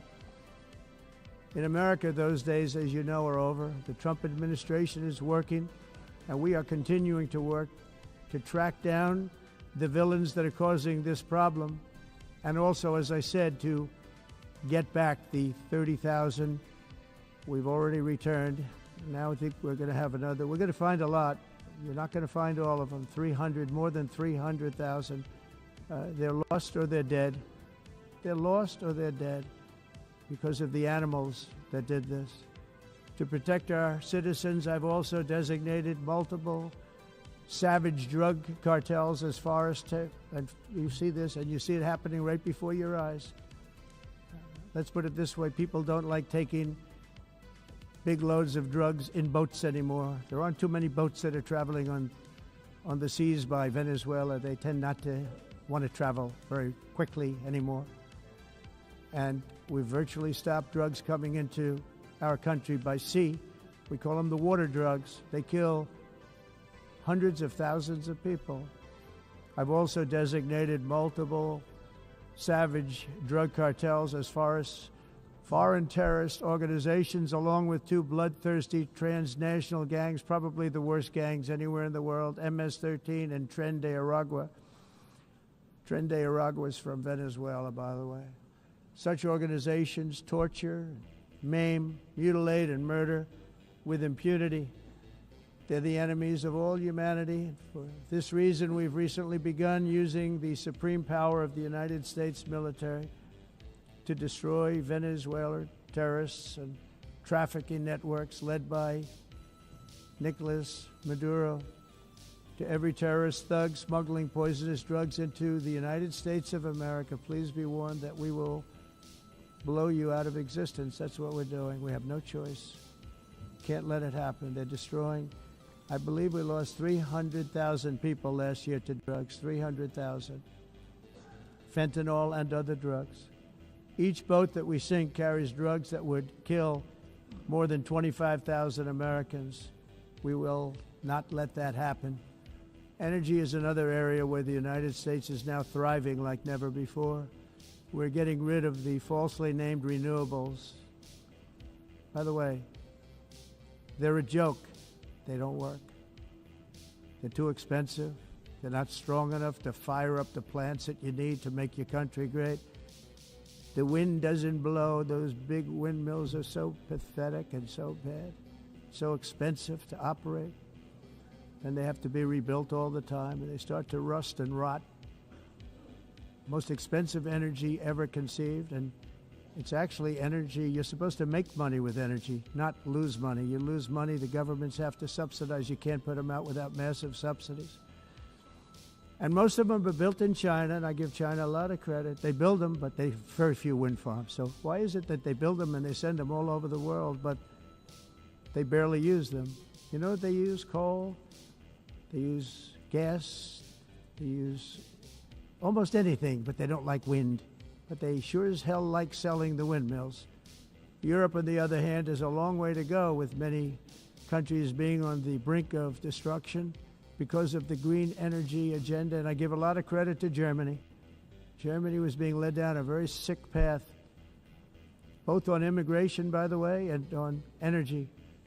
They were going green, and they were going bankrupt. And the new leadership came in, and they went back to where they were, with fossil fuel and with nuclear, which is good. It's now safe, and you can do it properly. But they went back to where they were, and they opened up a lot of different plants, energy-producing plants, and they're doing well. I give Germany a lot of credit for that. They've said this is a disaster, what's happening. They were going all green. All green is all bankrupt. That's what it represents. And it's not politically correct. I'll be very badly criticized for saying it, but I'm here to tell the truth. I don't care. It doesn't matter to me. I'm in New York City. I'm feeling a lot safer. Crime, we're getting crime down. And by the way, speaking of crime, Washington, D.C. Washington, D.C. was the crime capital of America. Now it's after 12 days, it's a totally safe city.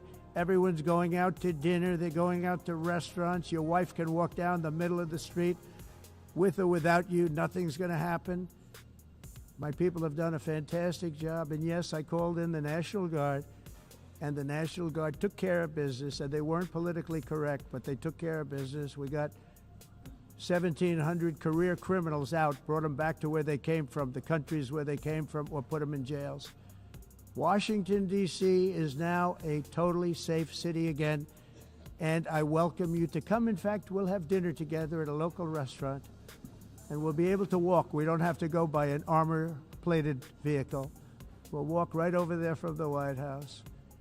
They've given up their powerful edge, a lot of the countries that we're talking about in oil and gas, such as essentially closing the great North Sea oil. Oh, the North Sea, I know it so well. Aberdeen was the oil capital of Europe, and there's tremendous oil that hasn't been found in the North Sea.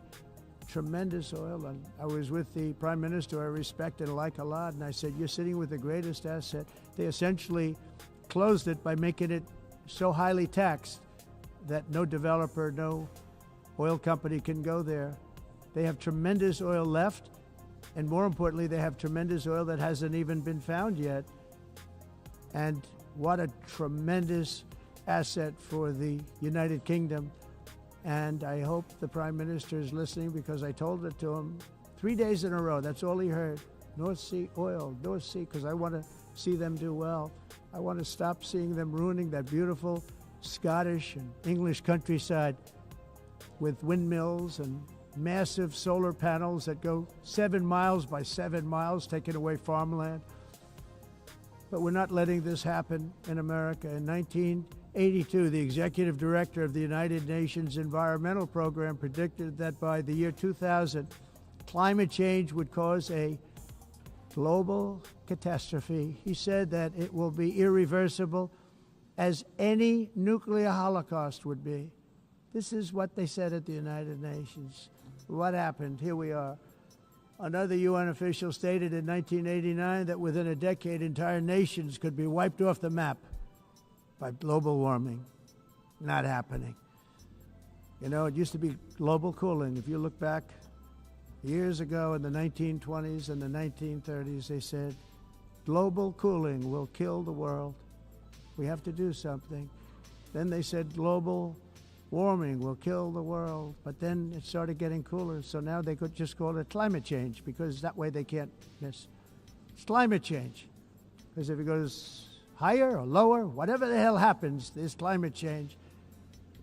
It's the greatest con job ever perpetrated on the world, in my opinion. Climate change, no matter what happens, you're involved in that. No more global warming, no more global cooling. All of these predictions made by the United Nations and many others, often for bad reasons, were wrong. They were made by stupid people that have cost their countries fortunes and given those same countries no chance for success. If you don't get away from this green scam, your country is going to fail. And I'm really good at predicting things, you know. They actually said during the campaign, they had a hat. the best-selling hat. Trump was right about everything. And I don't say that in a braggadocious way, but it's true. I've been right about everything. And I'm telling you that if you don't get away from the green energy scam, your country is going to fail. And if you don't stop people that you've never seen before, that you have nothing in common with, your country is going to fail. I'm the President of the United States, but I worry about Europe. I love Europe. I love the people of Europe. And I hate to see it being devastated by energy and immigration. This double-tailed monster destroys everything in its wake, and they cannot let that happen any longer. You're doing it because you want to be nice. You want to be politically correct, and you're destroying your heritage. They must take control strongly and immediately of the unmitigated immigration disaster and the fake energy catastrophe before it's too late.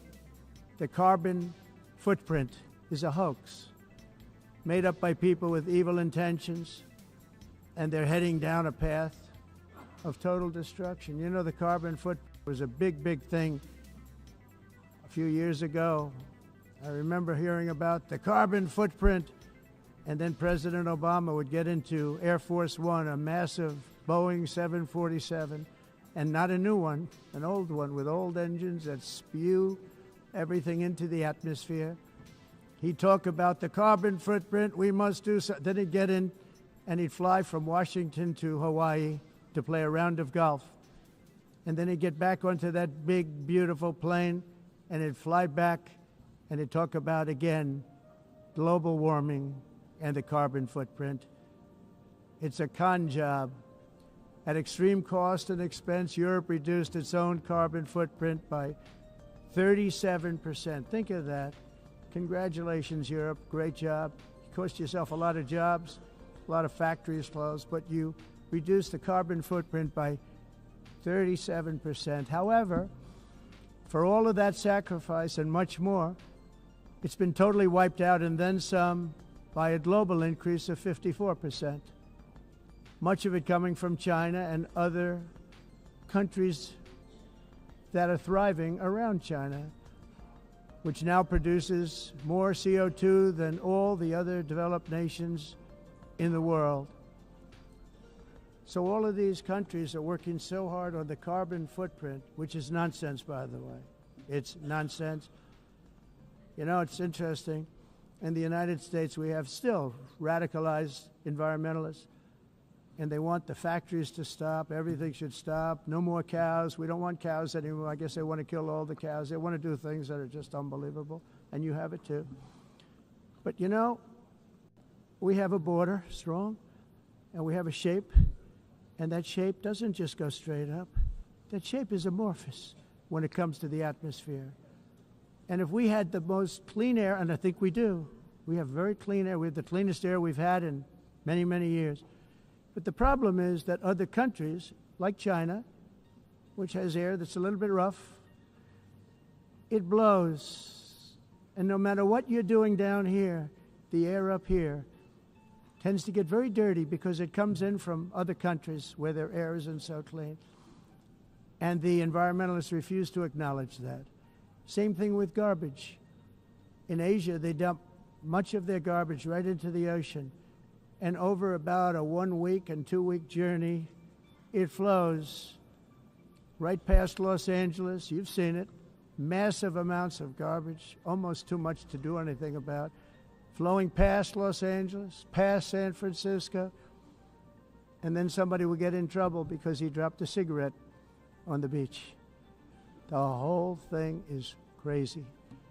The primary effect of these brutal green energy policies has not been to help the environment, but to redistribute manufacturing and industrial activity from developed countries that follow the insane rules that are put down to polluting countries that break the rules and are making a fortune. They're making a fortune. European electricity bills are now 4 to 5 times more expensive than those in China, and 2 to 3 times higher than the United States. And our bills are coming way down. You probably see that our gasoline prices are way down. You know, we have an expression, drill, Nós reduzimos os custos de energia porque nós faremos What como the nós hell? vamos fazer Here we go again, tudo guys. isso, reduzir os custos de energia e os custos diminuíram nos Estados Unidos. Why? Jesus, Por exemplo, se você olhar nos países em faturas de energia, nós não climatizamos, mas nós nos Estados Unidos conseguimos usar eles Here we go again. e Technical evitar difficulties at the UN. aumento da temperatura. Again, trying to Porque é muito silence the caro president, também usar. possibly. I don't know. What in the hell, guys? What a mess. What a mess. Esse agenda mundialista não tem nenhum Someone sentido. might be hacking the UN. I don't know. Maybe. País. Yeah. Ditto. 100%. That's why This is in and out. This is in and out. From the fake Paris Climate Accord, where, by the way, America was paying so much more than every country. Others weren't paying. China didn't have to pay until 2030. Russia was given an old standard that was easy to meet, a 1990 standard. But for the United States, we're supposed to pay like $1 trillion. And I said, this is another scam. The fact is, the United States has been taken advantage of by the world for many, many years, but not any longer, as you probably noticed. I unleashed massive energy production and signed historic executive orders to hunt for oil, but we don't have to do much hunting because we have the most oil of any nation anywhere, oil and gas in the world. And if you add coal, we have the most of any nation in the world. Clean, I call it clean, beautiful coal. You can do things today with coal that you couldn't have done 10 years ago, 15 years. So I have a little standing order in the White House. Never use the word coal, only use the words clean, beautiful coal. Sounds much better, doesn't it? But we stand ready to provide any country with abundant, affordable energy supplies if you need them, when most of you do. We're proudly exporting energy all over the world. We're now the largest exporter. In the United States, we want trade and robust commerce with all nations, everybody. We want to help nations. We're going to help nations. But it must also be fair and reciprocal. The challenge with trade is much the same with climate. The countries that followed the rules, all their factories have been plundered. It's really sad to watch. They've been broken. They've been broken by countries that broke the rules. That's why the United States is now applying tariffs to other countries, and much as these tariffs were for many years applied to us, uncontrollably applied to us. We've used tariffs as a defense mechanism under the Trump administration, including my first term, where hundreds of billions of dollars in tariffs were taken in. And by the way, we had the lowest inflation, and now we have very low inflation. The only thing different is that we have hundreds of billions of dollars flowing into our country. But this is how we will ensure that the system works for everyone and is sustainable into the future. We're also using tariffs to defend our sovereignty and security throughout the world, including against nations that have taken advantage of former U.S. administrations for decades, including the most corrupt, incompetent administration in history, the sleepy Joe Biden administration. Brazil now faces major tariffs in response to its unprecedented efforts to interfere in the rights and freedoms of our American citizens and others, with censorship, repression, weaponization, judicial corruption, and targeting of political critics in the United States. I have a little problem saying this because I must tell you, I was walking in and the leader of Brazil was walking out.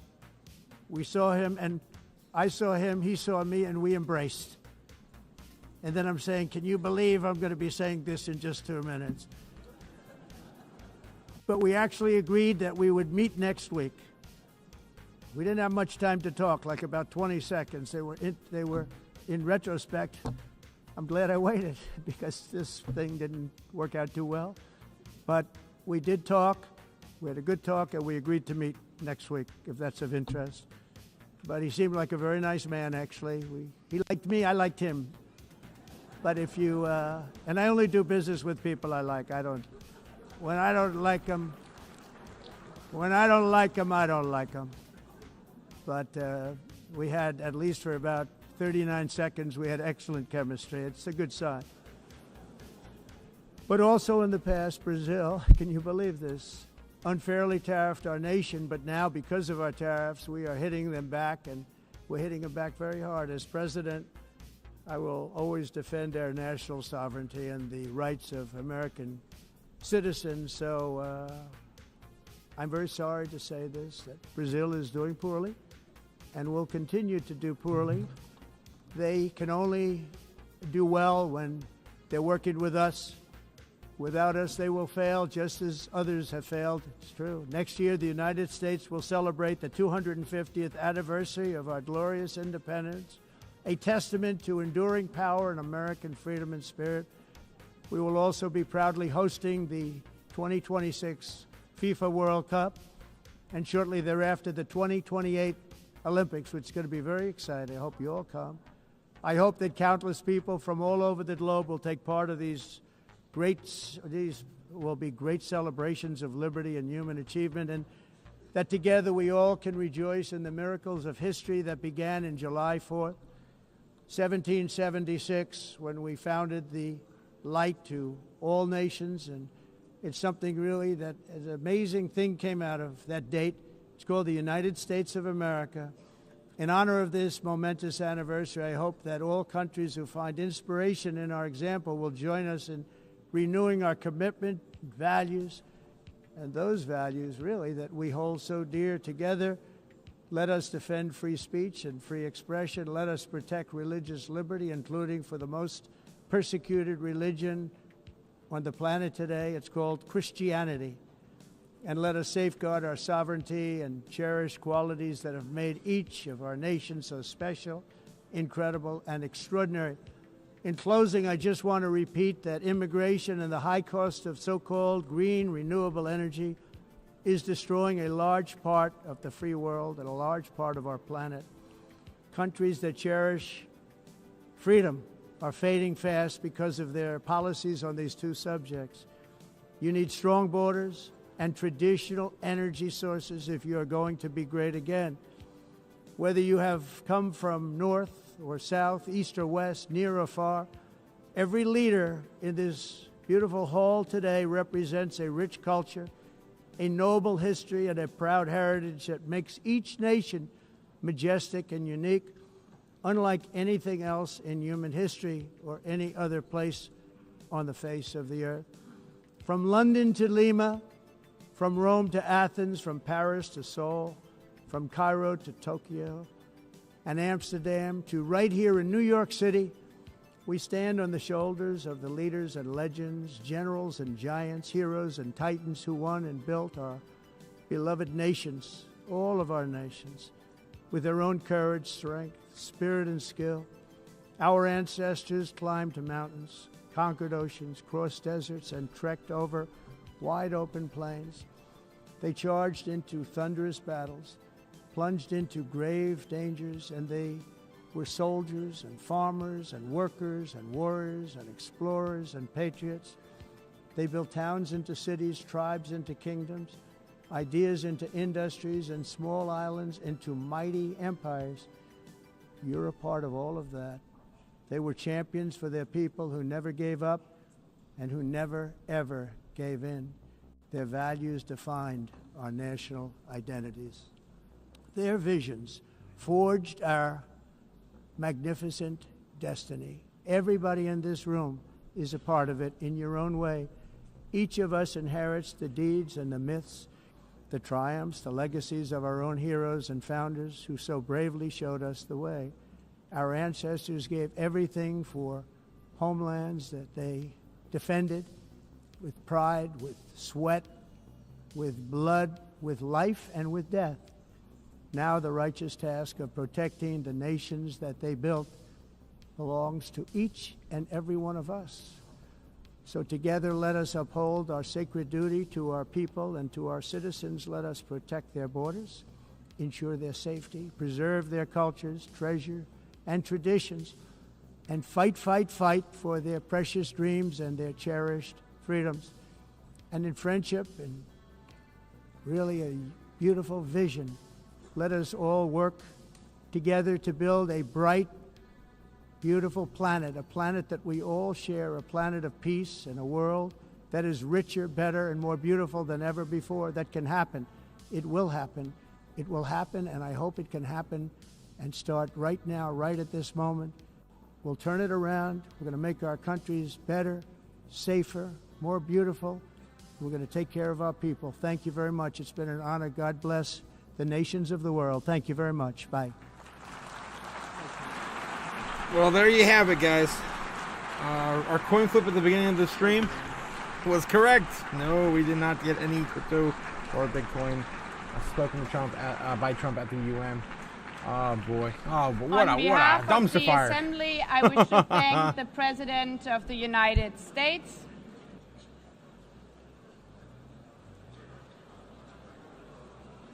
Of course, they're going to have their entire entire 150 leaders are going to speak, or at least members, whatever, of the UN. Yeah. Powell is going to come out here in about an hour and a half, guys. Hour and a half. Powell is going to be speaking. Also has a bit of stuff, stuff and things to say today. All right, let's take a look and see what else we missed. I don't think we really missed anything. We watched it the entire time go basically flatline while Trump spoke. Market cap, the highest we've seen in market cap for total market cap was sitting at 3.91 trillion. So we haven't got out of the hole just yet. We are still holding on, of course, the golden pocket right now, right inside of it. See if I can pull that up via the Kim by the White Snowland, bringing you, of course, the book map for free. Don't pay for something you get for free, guys. Don't just save your money. What are you, stupid? We burn enough money here on the channel. Okay, so let's take a look at that real quick, and then I want to get back in the chat, catch up with you guys, and just talk a little bit more about what happened, because it does look like the markets are starting to react a little bit. Again, we still have Chair Powell, who could possibly be the world's most powerful man, right, over Trump. Talk in about an hour and a half. All right, so yeah, we're looking at basically Bitcoin's still holding 112,000 in the golden pocket. Now we have a lot more orders coming in. This is all kind of build up since the weekend. A lot more orders now placed above around 120,000. This was basically free land grab, right? Free land grab right before this week. So it's kind of sad that we've already lost all that. So they're starting to build up shop here. You can see already getting really green in here, above or around 120,000. The strongest level still right on around 120,000, around 119.5 more than likely right there. And then of course, we are building up these key levels that are holding up resistance, right? And we're almost at the bottom of the golden pocket. The bottom of the golden pocket is around 110,000. So we have a little bit of room here, but we're now trading range bound between 110 and 115. So unless we can break 115 today and just smash up there with huge momentum, we're probably going to be trading underneath 120 until October. So that's the idea. That's what we have right now. We'll see what the Fed has to say, and who knows? Maybe we'll get a flat line, baseline, or a little bit of a bullish outlook for September. Again, we're still 4% from going red in for this month, so it's not that far away for printing a red September. Okay, let's get back in the chat and see what you guys have to say about everything that happened just now. I don't know why it was so scuffed. Bloomberg going to break during the president? Are you kidding me? Oh my God, that was insane. What are you, stupid? We've never seen that before. And then, then we had possible hack. I'm not sure what language that was. It kind of sounded like it was Russian. During his speech. I wonder if I can go back on that earlier. I want to probably close all the tabs already. Reopen, close tabs, reopen, close tabs. There's the garbage. Where is that? CBC live stream. Oh, I got it over here now. Please be seated. Please be seated. All right. Yeah, we can go back. Yeah, we can go back. Where was it? This was a humanitarian of the false label by a global manufacturer with trade as nation, but now in the high cost of so-called and with death. Then they go live in Russian, tell me it's the same. Shake my head. Yeah, someone in the chat saying something like that. Covering the cows and everything else. Yeah, I can't get the exact spot anymore. But yeah, that was interesting. We'll have to see what news comes out around that later. I wonder if we can dig any of that up right now. Let's take a look. See if we can look at the headlines real quick and see if anything popped up on Fox Business, CNBC. Here we go. World leaders address global issues. Oh no, that's just global issues. Yeah, we're talking about that in terms of his speech and everything. We're addressing the world. Cancels meeting with top Democrats. Oh well, there you go. He cancels his meetings. Wow. As government shutdown looms, I guess he canceled those meetings now. We just covered that this morning. He had them planned. They was going to talk with him today. Amazon to close all fresh grocery stores in UK. Bullish options trade, Chicago. Yeah, I don't see nothing yet on that. UN, Trump, interruption. See if I can find anything on Google. During former President Donald Trump. Looks like that was anticipate. Trump goes on UN gathering isolated. The only thing I could think of is maybe they were translating it and they just crossed the wires or something and hit the wrong buttons, and then we started getting that on the live feed. I don't know. I'm hoping it's something as easy as that. Speech UN triggers laughter and disbelief. That's 2018. These are, why? I hate Google so much. Why would you want to give me any news that's anywhere, not relevant to today? Okay, last hour. News halted as Trump points out embarrassing blunder. Ooh, Fox News halted. Fox News abruptly interrupted its programming after everyone's in what? Even Fox News did this? After Donald Trump faced a blunder in which the teleprompter stopped working while he kicked off his UN. So there's a lot of issues over there at the UN today. It's almost like they sabotaged them because it looked like it was working fine for the president of the UN who spoke earlier. I feel happy to be there with you nonetheless, yada yada. The president continued to harp on the broken teleprompter before continuing on with his speech. Mention the technical difficulties even more. I can only say that whoever is operating teleprompter is in big trouble. He added, of course, at the beginning. We watched that earlier. All right. So anyway, yeah. Well, I guess we'll have to wait and see as that develops. All right, guys. Let's get back into the chat here. How's it going, guys? Oh my gosh. Yeah, Tiny Mouse says nothing like talking about foreigners. Oh my God, Tiny Mouse. And then listening to them talk in English, hilarious. Nebliner says not Trump roasting the entire world. Oh my gosh. I hope Owl says something bullish today, says Gamma. Yeah, me too. I hope something dovish, right? Felix Tapita says I just want to know why you didn't tell us to invest in stocks and gold instead of crypto. Oh my God. It appears like that now, but you wait. All right, Jacob Sig says, what's hilarious is I didn't create the institution they are standing in yet. Feel entitled. Jake's also meant, pushing Tiny Mouse. Jack Stokes, how's it going? Just sounded like a translator feed was coming through. That's what I said too. Yeah, that's what I was thinking too. I hope it's just that. Again, I don't speak Russian. Jack Strokes, coming 100% yes on that as well. All right, that's what I'm hoping for. All right, guys, let's see what else we can dig up before we head out. I'm gonna take a break. We are gonna come back in about an hour for Jerome Powell. I want to take at least try to do a run for a half hour and then come back. Again, happy, healthy, and wealthy, guys. That's how you live. You got to live. Right, and we got to, of course, continue on with that. Let's look at just general sentiment right now. Take a look at Fear Greed Index for the stock market right now. Looking at still 63 in greed for the stock market. Fear and greed for the crypto right now. Still in fear at 43. Hasn't moved at all since last night. 97 on the Dixie, still going flatline after Trump's speech. Everyone just waiting for Powell. Proving that Powell is the most powerful person in the world. Yeah, look how tight that is on the Dixie, though. That thing's about to drop. Yes, yes, let's go. Send it. Tight. Yes, do it like a tiger. Yes, like a tiger. Yes. Sound like a tiger blood, man. Yeah, I can't wait for that thing to collapse today. Where would that possibly send the Dixie down to? Possibly retest the lows of 96, maybe 96.5. I don't know if we're gonna fall a whole point today, but depending on what Powell has to say, yeah, it could come our way. All right, what else we got here? We got crypto fear and greed. Yeah, we covered all that. Let's take a look at the bubbles real quick. Cliff coming in with a $5 super chat, my man. Thank you for supporting the channel. Yes.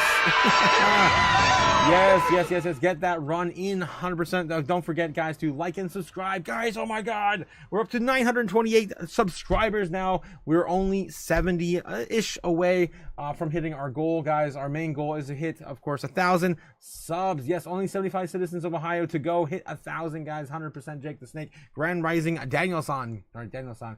Yes. Don't forget, guys. Thanks again for everyone, of course, supporting the channel. Yeah, again, thank you, Cliff, as well.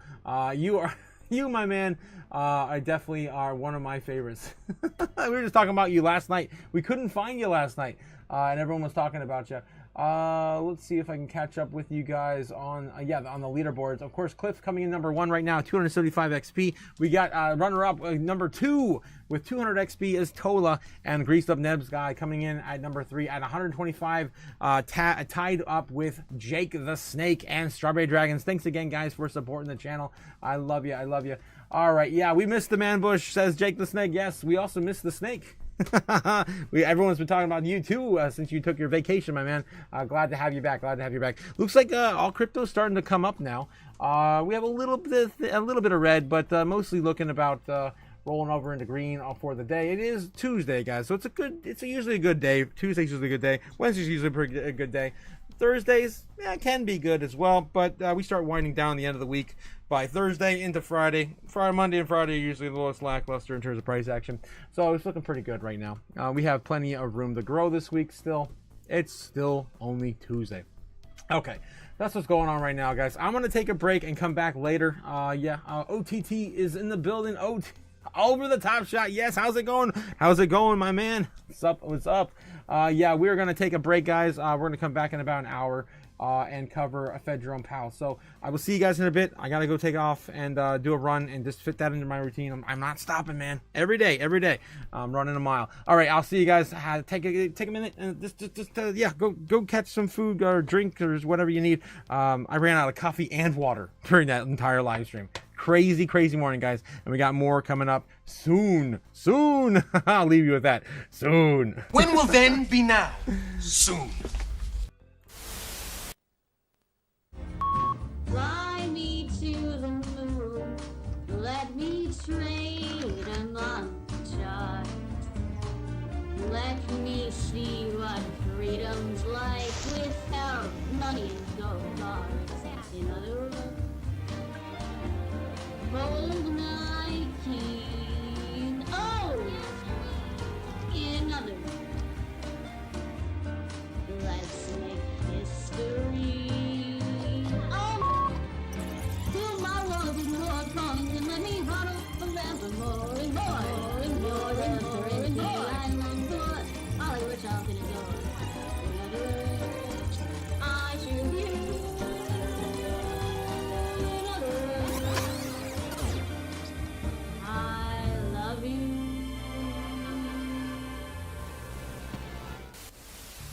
Watch the cash burn, land fade.